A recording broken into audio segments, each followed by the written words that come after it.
Hi friends, வாங்க இன்றைக்கி மொட்டை மாடியில் என்னென்ன காயெல்லாம் அறுவடை பண்ணலான்னு பார்க்கலாம். ஸோ நாளைக்கு சாம்பார் வைக்கலாம் அப்படின்னு சொல்லிட்டு இன்றைக்கி மொட்டை மாடிக்கு போயிருந்தோம். கத்திரிக்காய் நிறையா விட்டுருந்துச்சு, அதனால் கத்திரிக்காயெல்லாம் கொஞ்சம் பறிச்சுக்கிட்டோம். ஸோ அடுத்தது முள்ளங்கி பறிக்க ஆரம்பித்தோம் சாம்பாருக்கு. ஸோ முள்ளங்கி வந்து ஒரு 4 முள்ளங்கி மட்டும் பறிச்சுக்கிட்டோம். அப்பப்போ தேவையானதை மட்டும் பறிச்சுக்கலாம் அப்படின்னு சொல்லிட்டு நிறைய போட்டிருக்குறோம்.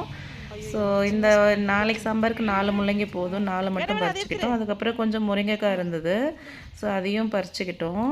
ஸோ என்ன தான் காசு கொடுத்து கடையில் வாங்கி சாப்பிட்டாலும் நம்மளே வந்து ஆர்கானிக் மெத்தடில் நம்ம மாடி தோட்டத்தில் இந்த மாதிரி விளைவிச்சு சாப்பிட்றது சுகமாக சொல்லுவாங்க. நீங்களும் ட்ரை பண்ணி சமைச்சு சாப்பிட்டு பாருங்கள், அது டேஸ்ட்டே தனியாக இருக்கும். போதும் பாப்பா, பசங்களும் ஜாலியாக என்ஜாய் பண்ணுறாங்க. ஸோ நம்ம விளைவிச்ச காய் அப்படின்னு நினைக்கும் போது ரொம்பவே ஹாப்பியாக இருக்குது. நீங்களும் இந்த மாதிரி மாடி தோட்டம் ட்ரை பண்ணி பாருங்கள். பாய்.